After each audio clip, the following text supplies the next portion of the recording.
లో upcoming officers అందరూ ఎలా ఉన్నారు? బాగా చదువుతున్నారని ఆశిస్తున్నాను. Welcome back to my channel. ఈ వీడియోలో ఏంటంటే మ్యారీడ్ ఉమెన్ అయిన వాళ్ళు గ్రూప్ 2కి ఎలా ప్రిపేర్ అవ్వాలి అని నాకు మెసేజ్ కానీ కాల్స్ చేస్తున్నారు. నెక్స్ట్ ఏంటంటే వర్కింగ్ చేస్తూ కూడా సార్ మేము గ్రూప్ 2 క్రాక్ చేయగలమా అనే వాళ్ళు కూడా నన్ను అడుగుతూ ఉన్నారు. నేను చెప్పేది ఏంటంటే అందరికీ ఫస్ట్ ఏంటంటే మీ ఆలోచన చాలా గొప్పది.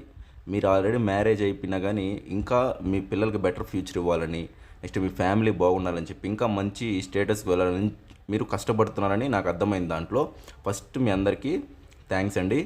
ఎందుకంటే మీరు బెటర్గా ఆలోచిస్తున్నారు. వెరీ వెల్, గుడ్ అండి. నెక్స్ట్ ఆల్రెడీ వర్క్ చేస్తున్న వాళ్ళు ఇంకా బెటర్ జాబ్ కోసం కష్టపడాలని ఆలోచిస్తున్నారు. వీళ్ళు కూడా వెరీ గుడ్ అనమాట. కానీ మనం ప్రాక్టికల్గా చూసుకున్నట్లయితే వర్కింగ్ వాళ్ళు ఏంటంటే మినిమం 8 అవర్స్ అనేది జాబ్ ఉంటుంది. ఏ కంపెనీ అయినా మినిమం 8 అవర్స్ ఉంటుంది. 8 to 10 అవర్స్ కూడా ఉంటాయి కొన్ని. ఒక 2 అవర్స్ ట్రావెలింగ్ అనుకున్నా 10 అవర్స్ తీసేయండి జాబ్ పరంగా. 10 అవర్స్ అనేది మనం జాబ్కి పెడుతున్నారు మీరు. నెక్స్ట్ ఏంది, ఒక 6 to 7 అవర్స్ స్లీప్, అంటే 17 అవర్స్ వెళ్ళిపోయింది, మన చేతుల్లో నుంచి లేదు. ఇంకో 7 అవర్స్ ఉంది. ఈ 7 అవర్స్లో రెడీ అవ్వాలనో లేదంటే అట్లో ఇట్లో ఏ చిన్న చిన్న పనులు తెలియకుండా అవుతాయి. కానీ 4 to 5 అవర్స్ అనేవి మన చేతుల్లో ఉంటాయి. మీరు కరెక్ట్గా ప్లాన్ చేసుకున్నారంటే 4 to 5 అవర్స్ ఉంటాయి.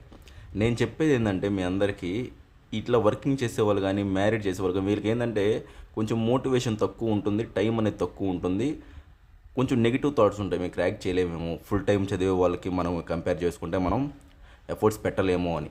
నేను చెప్పేది బెస్ట్ ఏంటంటే వీళ్ళకి మెంటార్స్ ఉండాలండి.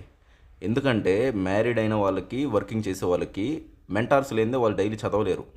ఎందుకంటే అది నాకు తెలుసు, నేను చుట్టుపక్కల చూడడం కానీ అంతా తెలుసు కాబట్టి నాకు వాళ్ళ మెంటార్స్ కన్ఫామ్ ఉండాలి. ఎందుకంటే వాళ్ళు డైలీ మానిటరింగ్ ఉండాలి వాళ్ళ మీద, వాళ్ళు చదువుతున్నారా లేదా, వాళ్ళకి చిన్న చిన్న టార్గెట్స్ ఇవ్వడం, వాళ్ళని మోటివేట్ చేయడం, అలా వాళ్ళకి ఎంతో అవసరం అన్నమాట.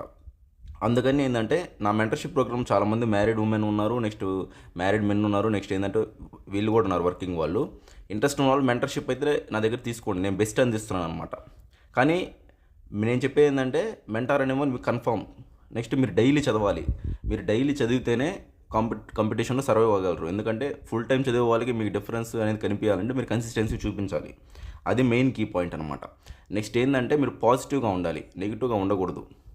అందుకే మెంటర్స్ అనేది మెయిన్ ముఖ్యం అనమాట. మీరు నెగిటివ్గా ఉన్నప్పుడు వాళ్ళు మీకు హెల్ప్ చేస్తారు, గైడ్ చేస్తారు, ఇలా చదవాలి అలా చదవాలి, మీరు దీని మీద కొంచెం ఎఫర్ట్స్ పెట్టండి, మీ డేని కొంచెం దీని మీద యూజ్ చేయండి అని వాళ్ళు పుష్ చేస్తారు మిమ్మల్ని.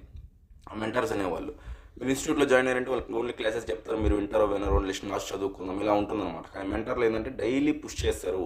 మీరు చదవలేదంటే వాళ్ళు అడుగుతారు, చదువుతున్నారా లేదా, ఏంటి మీరు టార్గెట్స్ కంప్లీట్ చేస్తున్నారా లేదా అని. మీరు తెలియకుండానే కంప్లీట్ చేస్తున్నారు. అలాగే నా మెంటర్షిప్ ప్రోగ్రామ్లో అందరిని పుష్ చేయడం వల్ల వాళ్ళు చాలా బెటర్ ఇంప్రూవ్ అయ్యారు. వాళ్ళే థ్యాంక్స్ సార్, మీరు మిమ్మల్ని చూసి చాలా ఇన్స్పైర్ అయ్యి, మీ మోటివేషన్ వీడియోస్ చూసి ఇంకా ఇన్స్పైర్ అయ్యమని చాలామంది కాల్స్ చేస్తూ ఉన్నారు. బట్ నేను చెప్పేదల్లా మీకు ఏంటంటే మీరు ఆ నెగిటివ్ థాట్స్ నుంచి బయటపడండి, కష్టపడి చదవండి, క్రాక్ చేస్తారు. ఓకేనా?